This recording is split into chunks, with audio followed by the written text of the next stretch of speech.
Hello friends, इस video के अंदर मैं आपके साथ जो बात कर रहा हूँ वो बहुत ही बेहतरीन बात मैं आपके साथ कर रहा हूँ। इसका जो सरोकार है वो ना केवल बजाज फिनसर्व लिमिटेड से है बल्कि बजाज फाइनेंस लिमिटेड से भी है।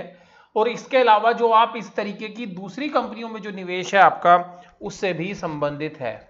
तो ये वीडियो जो है जिसका शीर्षक आप देखेंगे तो आपको बात समझ में आएगी कि कुछ कुछ होता है। और मैं रिजल्ट एनालिसिस करने से पहले एक ओवरव्यू दे रहा हूं इस कंपनी के बारे में, और आपकी जो है होश उड़ जाएंगे जब मैं इसका एनालिसिस कर रहा हूँ। और सीधी सी बात यह है कि जो कंपनी स्क्रीन पे दिख रही है उस कंपनी का नाम आपको साफ साफ दिख रहा है, बजाज फिनसर्व लिमिटेड। देखिएगा, ये जो कंपनी है that is in holding company of Bajaj finance limited. Bajaj का जो अलायंस के साथ जनरल इंश्योरेंस बिजनेस है और सिमिलरली जो उनका लाइफ इंश्योरेंस बिजनेस है उस सब का मर्ज बिजनेस इनके पास है। अब ये जो कंपनी है इस कंपनी की मार्केट कैपिटलाइजेशन है 72130, और ये वैल्यूएशंस जो है बजाज फाइनेंस से भी आपको कम मिलेगी। लेकिन क्योंकि ये होल्डिंग कंपनी है तो होल्डिंग कंपनी डिस्काउंट भी जो है इसके साथ जो है बना रहता है, तो ये बात आप समझिएगा। लेकिन ये जो कंपनी का शेयर है, अगर आज हम नॉर्मली अगर इसकी बात करते तो ये जो है आपको डीपली जो है अंडर वैल्यूड जो है लगेगा। लेकिन अगर आप इसके फ्यूचर को देखेंगे या जो इसका एनालिसिस देखेंगे तो आपको बात समझ में आएगी। पहले मैं आपको ये बता दूं कि ये ग्रुप की जो है प्रोफेशनली मैनेज्ड कंपनीज में से जो है एक है, और इंडिया के अंदर जो प्रोफेशनली मैनेज्ड कंपनी है उनमें से Bajaj Finserv, Bajaj finance, Bajaj alliance जो है और जनरल इंश्योरेंस या लाइफ इंश्योरेंस उसको आप अलग नहीं कर सकते। तो ये जो बिजनेस है ये 7213 करोड़ की जो है मार्केट कैपिटलाइजेशन पर आज पूरा बिजनेस उपलब्ध है। और शेयर की बुक वैल्यू देखिएगा जैसा आप स्क्रीन पे देख पा रहे हैं 218.28। हालांकि देखिएगा ये जो वैल्यूज हैं ये जब वो कंपनीज के बिजनेस शुरू किए गए थे तब ये डाली गई थी। तो आज अगर आप वैल्यूएशंस वाइज देखेंगे तो जो शेयर प्राइस है वो 45 रुपये के आसपास चल रहा है, और आज शेयर के अंदर एक गिरावट भी जो है देखने के लिए मिली। आप देखिएगा यहाँ पर ये जो 5 ईयर्स के जो चार्ट हैं उसके अंदर अगर आप देखेंगे तो बजाज फाइनेंस का जो प्राइस है वो देखिए कहाँ से कहाँ आया है। तो करीबन अगर 2015 में देखेंगे तो 500-700 रुपये के प्राइस होते थे, और वहाँ से देखिएगा ये शेयर अभी भी जो है 10 गुना कीमत पे। तो ये मल्टी बैगर स्टॉक जो है आप उस कैटेगरी के अंदर अभी भी इतनी करेक्शन के बाद जो है आप इसको कह सकते हैं। तो देखिएगा सिंपल सी बात है, अगर इसका हाई देखेंगे 52 वीक हाई तो आप स्क्रीन पे देख पा रहे होंगे 10297, यानी कि 10,297 रुपये के जो है इसके हाई जो थे वो देखने के लिए मिले। अब बजाज फिनसर्व की अगर पी रेशोज देखेंगे तो ये जो पी रेशोज हैं वो 40-45 तक भी जो है एंजॉय करता हुआ आया है। हालांकि जब ये 2015 के अंदर इसकी पी रेशियोज की बात करें तो ये 5 से 10 की पी रेशियो के बीच में जो है ट्रेड करता था, और 2017 तक वहीं पे ट्रेड करता था। लेकिन उसके बाद जो है इस कंपनी को एक प्रीमियम कंपनी माना गया, और जो जनरल इंश्योरेंस के बिजनेसेस हैं उनको जो है ज़्यादा तरजीह दी जाने लगी, और ये जो शेयर्स है ये ऊपर की तरफ जो है ऊपर की पी रेशियोज पर जो है ट्रेड करने लगा। और इसका एक मेन रीज़न जो है इंश्योरेंस बिजनेस, और दूसरा जो है बजाज फाइनेंस जो कि इसकी होल्डिंग सब्सिडरी कंपनी है, उस सब्सिडरी कंपनी के बिजनेस के अंदर जो ग्रोथ थी और जिस ग्रोथ के साथ वो बिजनेस बढ़ रहे थे वो एक रीज़न था। लेकिन अगर अभी पास्ट 1 मंथ के अंदर देखें तो ये जो शेयर है, मतलब अगर मार्च से ही अगर हम स्टार्ट करें तो मार्च और अप्रैल, और अभी हम मई के अंदर हैं तो मार्च अप्रैल मई, तो अगर हम इन तीनों महीने जोड़ दें तो यहाँ पर इस शेयर के अंदर एक बहुत बड़ी जो करेक्शन देखने के लिए मिली है। कोई ऐसा नहीं है कि केवल इसी कंपनी के लिए, लेकिन पूरे जो है इस एनबीएफसी सेक्टर के लिए भी है। अब देखिएगा मैं अब आपको इसका स्ट्रक्चर बता रहा हूँ, अब ध्यान से समझिएगा। मैं रिजल्ट पे भी आ रहा हूँ 2 मिनट के बाद, लेकिन रिजल्ट पे आने से पहले आप इसका स्ट्रक्चर देखिए। बजाज अलायंस इंश्योरेंस कंपनी में इनका 74% जो है बिजनेस है जो कि इंश्योरेंस बिजनेस है, जो कि इंश्योरेंस बिजनेस है। तो इंश्योरेंस बिजनेस के अंदर इसका जो इनका जो हिस्सा है वो 74% है, और जनरल इंश्योरेंस में भी 74%, और बजाज फाइनेंस में 52.82 है। और इसके अलावा जो कंपनियाँ छोटी हैं या वो बजाज फाइनेंस की सब्सिडरी कंपनीज है, इस वजह से तो मैं इन 3 कंपनीज का जो है बेसिक बिजनेस मानता हूँ। तो ये 3 है, हालांकि जो 3 कंपनीज हैं ये भी आगे चल के बड़ी हो जाएंगी, लेकिन अभी जो है मैं केवल इन 3 बिजनेस की बात कर रहा हूँ। तो ये 3 बिजनेस जो है इसके अंदर मेजर हैं। अब इस मेजर बिजनेस के अंदर जब हम एनालिसिस करने लगे आज, तो एक बात समझ में आई कि जिसका एनालिसिस करते वक्त जब हम इसके क्वार्टरली रिजल्ट्स देख रहे थे तो एक बात समझ में आई, और वो बात क्या समझ में आई वो देखिएगा कि इन्होंने प्रेस रिलीज के अंदर बताया कि फाइनेंशियल रिजल्ट जो Q4 के हैं, highest ever annual profit 6th time in a row. और देखिएगा 6th time in a row annual profit, लगातार 6 साल से हाईएस्ट प्रॉफिट जो है दे रहे हैं, और शेयर की पिटाई हो गई 2.5% आज। रीजन आइएगा आप बात करते हैं। रीजन नंबर 1, देखिएगा कंपनी का बिजनेस पिछले 10 साल के अंदर ग्रो किया है। अगर आप इसके बिजनेस में बात करें, अगर इसके 10 साल की बात करें, तो 10 साल की आप प्रॉफिट जो है इसका, 10 साल की बात करें, इसका प्रॉफिट ग्रो किया है 22.2% से, और 10 साल में शेयर प्राइस ग्रो करा है 26.83 से। तो ये जो करीबन 4% की ग्रोथ है वो शेयर प्राइस में ऑलरेडी ज़्यादा है आज भी, अगर प्रॉफिट ग्रोथ की बात करें तो ये जो ग्रोथ है 20% से ज़्यादा की 10 साल के अंदर। तो पहला सवाल ये है, क्या अब इस माहौल के अंदर ये 22% की ग्रोथ रख पाना संभव है? इसके बारे में आप खुद विचार करिए। मुझे पर्सनली ऐसा लगता है कि अभी इम्पॉसिबल टास्क है, क्योंकि ये जो सेक्टर है, ये जो सेगमेंट है, ये अंडर पेनिट्रेटेड था, कंपटीशन था नहीं। और देखिएगा कोविड-19 की जो समस्या आई है, ये अपने आप में एक बहुत भयंकर समस्या है। तो उसके बाद जो है 22% की जो ग्रोथ है अगले 2 साल तक तो पॉसिबल ही नहीं है, और उसके बाद भी हम नहीं समझ रहे कि कंपाउंडेडली आप 22% की जो है ग्रोथ दिखा पाएँ। तो ये भी प्रैक्टिस, और जबकि शेयर प्राइस ऑलरेडी 26.83% चल चुका है। मैं ये नहीं कह रहा कि मैं शेयर्स के बारे में नेगेटिव हूँ, बट इस तरीके के बिजनेसेस के अंदर जो है चैलेंजेस हैं वो उनके बारे में बात करते हैं। तो कंपनी का डिविडेंड है जो 5 रुपये वो इंटरिम दे चुके हैं, और बाकी भी डिविडेंड यहाँ पे दे रहे हैं अभी। तो फाइनेंशियल ईयर के लिए जो भी डिविडेंड है उन्होंने जो डिक्लेयर किया है वो भी आपको पे करेंगे, मैं उस बारे में बात नहीं कर रहा। आप देखिएगा ये रिजल्ट में से लिया है मैंने, जो आज रिजल्ट आया उसमें से है ये ध्यान से समझिएगा, आपको अपने आप बात समझ में आ जाएगी। इस रिजल्ट के बारे में यहाँ पर देखिएगा, आप सब लोग जानते हैं कि जो RBI ने किया, या जो actor, however the nationwide lockdown enforced from March 20, हालांकि 25 मार्च से जो लॉकडाउन है, and the moratorium of loan instalment for customers of banks and NBFC announced by RBI impacted the performance of the month of March 2020। इसलिए हमारा मार्च 2020 की performance affect करी, क्योंकि RBI एक मोटेरियम ले आया था। दूसरी बात, इनका insurance business, a new car sales came to stand still and है since IRDA provided customer time till 15 May 2001 to pay renewal premium for policies expiring after 24 March. और 24 मार्च के बाद जो पॉलिसी एक्सपायर हो रही है वहाँ पर गवर्नमेंट ने टाइम पीरियड दे दिया था 15 मई 2020 तक का इंश्योरेंस कंपनी के प्रीमियम में, तो वहाँ पे प्रीमियम भी जो है नहीं मिला। तो growth of general insurance industry was affected in March. The life insurance industry also recorded steep fall in the new business in the month of March. A substantial amount of business seasonally is written in the last few days of March. जबकि बहुत सारा business जो है last week में आता है मार्च के में, वो भी नहीं आ पाया, इस वजह से हमें लॉस हुआ। तो देखिएगा, क्योंकि नई नई पॉलिसीज इनकम टैक्स के नाम से ये जो है कलेक्ट करते हैं, तो वहाँ पर तो ये कह रहे हैं कि हमारे को ये जो है इम्पैक्ट हुआ। अब ये जो इम्पैक्ट है ये टेम्परेरी है या परमानेंट है? देखने से तो टेम्परेरी लग रहा है, लेकिन बात यहाँ पर टेम्परेरी या परमानेंट की नहीं है, बात है कोविड-19 की।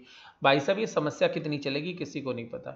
कार की सेल है नहीं, तो जनरल इंश्योरेंस में गाड़ियाँ नहीं बिकेंगी भाई साहब, पॉलिसी नहीं बिकेंगी, पैसा कहाँ से आएगा? और इनके पास जो कॉस्ट है वो अपनी जो है एक तरीके से फिक्स्ड नेचर की कॉस्ट है। जो एम्प्लॉइज़ है उनकी सैलरी फिक्स्ड है, ऑफिस के जो रेंट्स हैं वो फिक्स्ड हैं, जो स्टाफ है वो सब फिक्स्ड है। तो यहाँ पर आप सिंपल सी बात है, तो वहाँ पे तो खर्चा होगा नहीं ऑफिस के फ्रंट पे।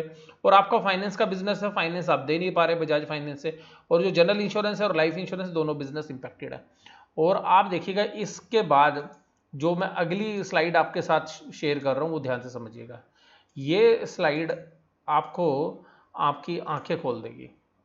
और यहाँ से ये देखिएगा, सबसे पहली बात, द एस्टिमेट्स, यहाँ से पढ़ रहा हूँ, estimate and associated assumption applied in preparing these consolidated financial statement especially for determining the impairment allowance of Bajaj Finance। ये impairment allowance of Bajaj Finance क्या है? देखिएगा, ये impairment allowance का मतलब क्या है? ये impairment allowance का मतलब ध्यान से समझ लीजिएगा, जो इन्होंने लोन बांट रखे हैं अगर उसकी रिकवरी नहीं होगी, जो बैंकों में नॉन परफॉर्मिंग असेट्स होता है वो यहाँ पर impairment allowance है। तो ध्यान से समझिएगा, आप लोगों को एक टर्म बता रहा हूँ, limited to financial assets on a consolidated basis on a historical expense and other emerging forward looking factor on account of the pandemic. तो देखिएगा वो ये कह रहे हैं कि ये जो विपदा आई है कोविड-19 की, उसको देखते हुए हमने प्रोविजंस बना लिए हैं। मुझे बहुत अच्छी बात लगी ये बनाना भी चाहिए, क्योंकि एक प्रूडेंट कंपनी, एक अच्छी कंपनी है, एक समझदार कंपनी, एक अच्छी मैनेजमेंट वाली कंपनी। आप देखिएगा जो मैं 5 लाइनें पढ़ूंगा, इसको देख के जो है दिमाग जो है खराब हो जाता है। The group believe that the factor considered are reasonable under the current circumstances. कहता है करंट सर्कमस्टांसिस में जो हमने प्रोविजन बनाए हैं, जो हमारा पैसा डूबेगा, वो हमें लग रहा है इतना ही होगा। The group has used early indicator of moratorium. और कहता है कि जो अर्ली इंडिकेटर हमारे पास आ रहे हैं मोटेरियम के, और जो डिले पेमेंट आ रही है, matrix observed along with estimation of potential stress on probability of default. यहां पे ध्यान समझिएगा, उनको क्या कह रहे हैं, potential stress on probability of default.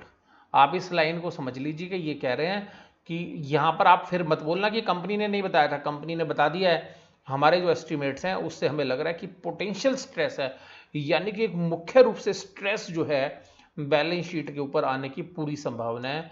And exposure as a default due to the COVID situation. और जो कोविड-19 की जो सिचुएशन है इसके, in developing the estimates and assumptions to assess the expected credit loss. और ये जो एक्सपेक्टेड क्रेडिट लॉस होंगे लोन्स पे, and has recognise an additional expected credit loss of 900 crore. और इसलिए हमने 900 करोड़ का प्रोविजन बना दिया है ऑन ए कंसोलिडेटेड बेसिस। लेकिन फिर जो लाइन 3 लाइन अब जो पढ़ी नहीं है, ये ध्यान समझिएगा, given the dynamic nature of the pandemic situation, क्योंकि पैंडेमिक पहली बार है ये भाई साहब, पता नहीं है, तो डायनेमिक है। These estimate are subject to uncertainty.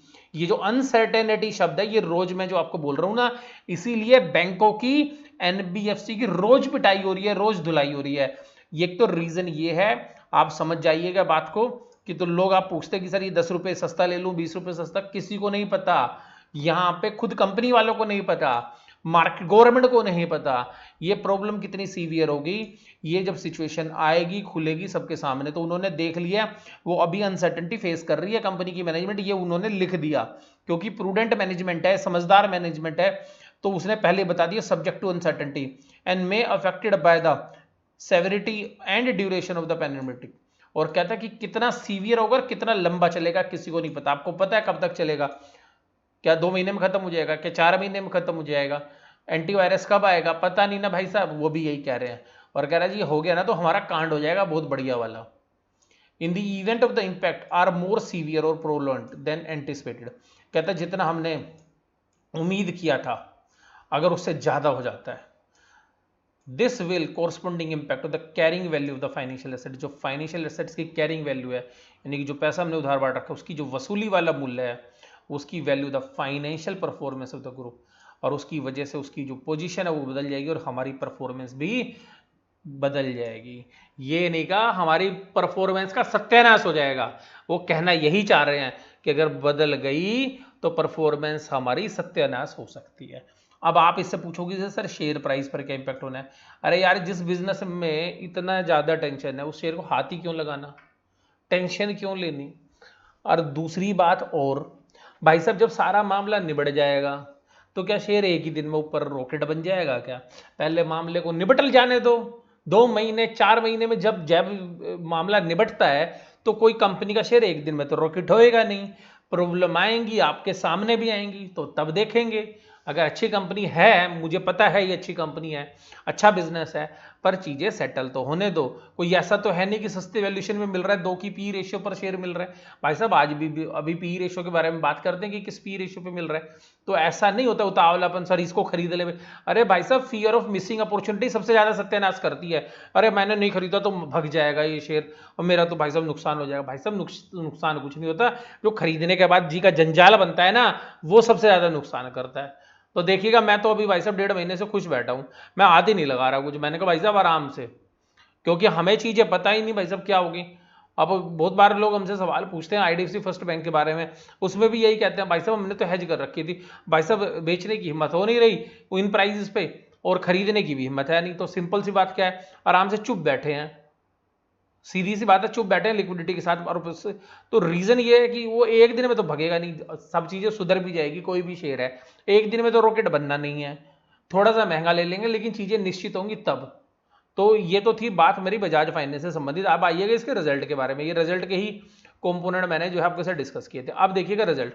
देखिए रिजल्ट में बात करूं भाई साहब, स्टैंड अलोन का देखने का कोई फायदा नहीं। स्टैंड अलोन तो छोटी सी कंपनी है, तो देखेंगे कौन से वाला, कंसोलिडेटेड। अब देखिएगा ये है कंसोलिडेटेड। अब कंसोलिडेटेड रिजल्ट पर अगर हम देखें, नजर डालें, तो ये है कंसोलिडेटेड रिजल्ट। अब इस कंसोलिडेटेड रिजल्ट में जब आप नजर डालोगे ना, तो आपके होश तो उड़ने पक्का है। और होश किस लिए उड़ना है, क्योंकि कंपनी की मुझे एक सबसे खास बात लगती है कि चीज़ें ना अच्छे से दिखा रही हैं। ये नहीं है कि कोई चीज़ छुपाने की कोशिश कर रही है। देखो फिर भी हो सकता है कुछ चीज़ छुपी हो, बट जितनी प्रेजेंटेशन है मैं उसके हिसाब से बात कर रहा हूँ। देखिएगा ये है टोटल इनकम की फिगर। भाई साहब 5,000 थी, यहाँ पे देखो इनकम 60% की ग्रोथ है पिछले साल से इंटरेस्ट इनकम के अंदर।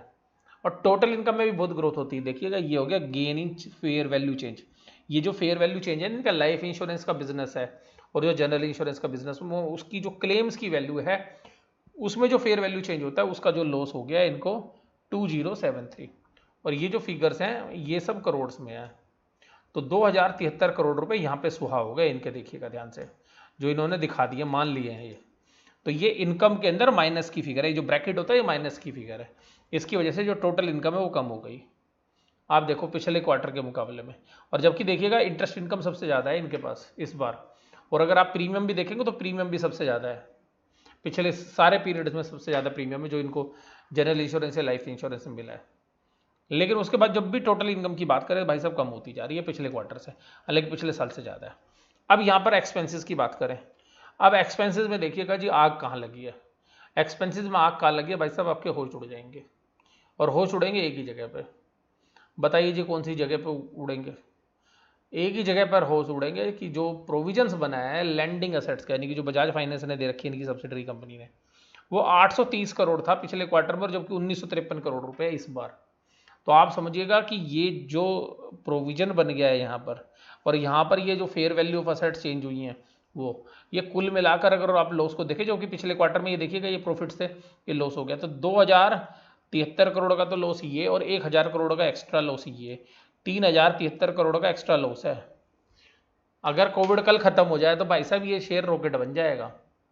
लेकिन अब ये टाइम कितना बिताएगा वो डिपेंड है। तो 3,073 करोड़ का झटका लेने के बाद इस कंपनी के जो प्रॉफिट है वो देखेंगे आप, तो प्रॉफिट बचे खाली 194 करोड़। कितने प्रॉफिट बचे, 194 करोड़, जो कि पिछले क्वार्टर में 1125 से, और पिछले साल जो इसी क्वार्टर में 838 करोड़ थे। भाई साहब ये हो गया बंटाधार। उसके बाद देखिएगा आइएगा ईपीएस निकालिए 12 रुपये। पिछले बार ईपीएस थी 70-52 रुपये। अब ये जो 70 रुपये की ईपीएस आई थी ना, ये कम से कम ना 3 क्वार्टर के लिए तो ना सपना हो जाएगी इसके लिए, कम से कम 3। और मुझे तो ऐसा लग रहा है कि 2-3 साल के लिए सपने हो गए। ये जो 70 रुपये की ईपीएस आने के लिए अब ये कम से कम 2 साल इसका सपना हो गया कि एक क्वार्टर में 70 रुपये की ईपीएस। ये मैं उस कंपनी की बात कर रहा हूँ जो लगातार 6 साल से हाईएस्ट प्रॉफिट जो है दे रही है। अब ये इसकी जो ईपीएस है ना 211 रुपये, भाई साहब ये 211 रुपये अगले 2 साल तक तो आ नहीं सकती, मुझे जो अभी एक्सपीरियंस है अपना उससे अगर देखूँ तो अभी सीवियर पेन हो रहेगा। पर फिर भी हम मानते हैं 211 रुपये, और शेयर 4,000 से ऊपर चल रहा है, तो अभी भी भाई साहब 20 से ऊपर की पी रेशो पे शेयर है, तो कोई सस्ता शेयर नहीं है। और दूसरी बात आप जब देखोगे ना कंसोलिडेटेड बैलेंस शीट में लोन का अमाउंट, भाई साहब होश उड़ जाएंगे कि कितना लोन है। ये देखिएगा, ये यहाँ पे असेट्स, ये देखिएगा रिसीवेबल्स, यहाँ पे देखिएगा, यहाँ पर जो नॉन करंट असेट्स हैं और फाइनेंशियल असेट्स हैं।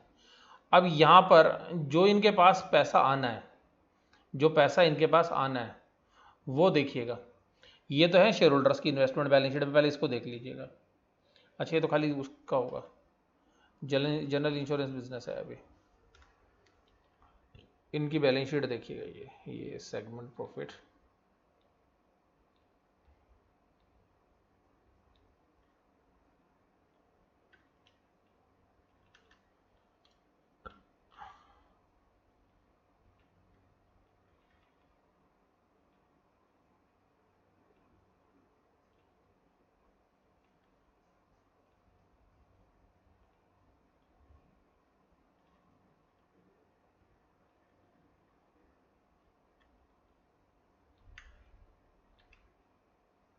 चलिए यहीं पे